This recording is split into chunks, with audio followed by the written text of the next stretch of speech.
What should you do if you have a presentation tomorrow? Right away tomorrow. Let's find out.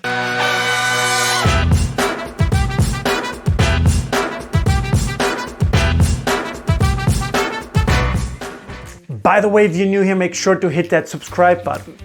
Also, this video is like a checklist. Yeah, it's really like a checklist. What are all the parts that you have to have in place?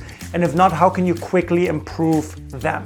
Number one, you gotta do a key message check. You wanna do it right now, actually. And the core question, the main question you always want to ask yourself, what does my audience want? What does my audience want? Because all presentations become successful because the audience likes it or doesn't like it. True? So you gotta have clear key messages. And this is crazy, but as you know, I do so much training, so many workshops, and 99% of people who come to my workshops, they don't have clear key messages. Yeah, clear key messages. So what you wanna do right now, or after this video, you wanna make a list of what are the most important, the 3 to 5 key messages that you wanna get across in your presentation. Right? Of course, you have to have your one big overall one, but then you have to have another 3, 4, maximum 5, depending on how long your presentation is, of key messages to get this really across. Yeah, very critical too. Check and make sure that your key messages are clearly visible and they stand out on your slides. Yeah, your PowerPoint, your keynote slides, your Google slides, whatever you use. Have your key messages ready. Number 2, you want to do a content check. Yeah, after you're clear about your key messages for tomorrow, you want to check like the rest of the contents. Yeah, you want to go through everything one by one more time. And you want to ask yourself 2 questions while you do that today. You want to ask yourself, number 1, is there anything I need to add? Is anything missing? Yeah, maybe do I need some more facts? Do I need another story, another example? Is something missing? Okay, and then probably the more important question for many of you, what should I delete? What should I get rid of it? What is not necessary? It goes back to these key messages. Usually with the key messages, you can run through your whole presentation very quickly. Now again, in a business presentation, you need more facts, more details usually, but they all have to be related to those key messages that we talked about earlier. And you really got to think about, again, what does my audience want? Do I even need this content? Are they even interested in that? Is that even important? If not, delete it. Number 3 is you want to do a slide check. So after you get your key messages, you check the rest of your content. Now you got to check your slides. Again, whatever you use, PowerPoint, Keynote, Google, Slides, yeah, whatever it might be, it doesn't matter. But what you really want to look at and ask yourself is, are my slides visual enough? Do I have enough visuals?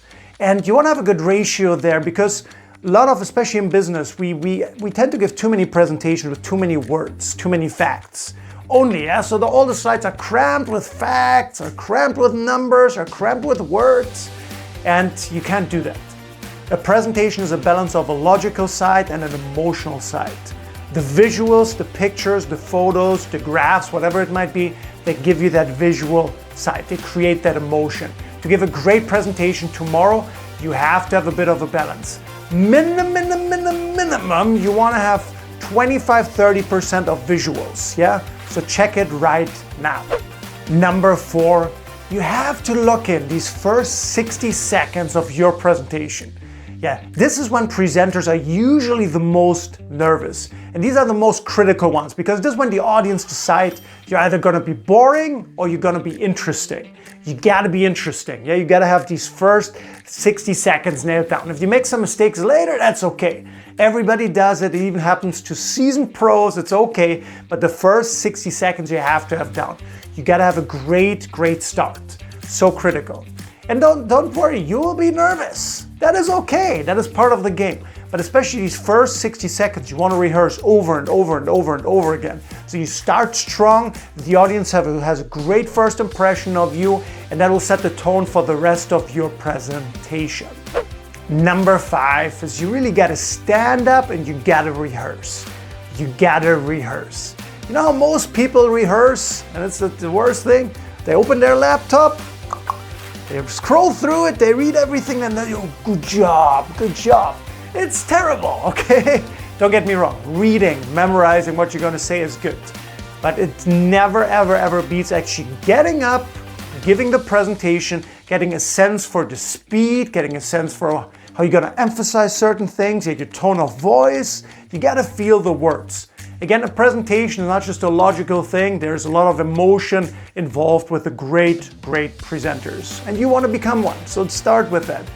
So you gotta get up, you gotta rehearse. If you can rehearse in front of somebody who is positive and gives you positive feedback, even better. But you don't have to do it. Yeah, you can just have your slides ready, get up, deliver the whole presentation multiple times, 3, 4, 5. Again, it depends on how much time do you have, how important is your presentation going to be, but a minimum once or twice. Okay, make sure you get up and you rehearse. And lastly here, a little bonus tip, and that is to do jumping jacks. Jumping jacks. Just before your presentation, do jumping jacks. Why? Very simple. You will feel nervous. It's normal for everybody. How do you let that nervousness out of your body? Most people do it during the presentation with very bad body language, yeah. Their gestures are bad. They put their hands in their pocket, hands behind the back. They dance because the nervousness has to leave the body. Yeah, a better way again, do jumping jacks. Go for a walk. Or another option, if you really can't move, you can't do anything, but it doesn't happen often, take a lot of deep breaths in. And out. Try it right now. Take one in. And out. And the out should be much longer, and you will start to feel a sense of calmness after you do it about 8 or 10 times. But again, jumping jacks are better, so do jumping jacks. So comment down below on time, what was your biggest takeaway? What's your presentation tomorrow gonna be about? Yeah, what are you gonna change from now on? Let me know down below.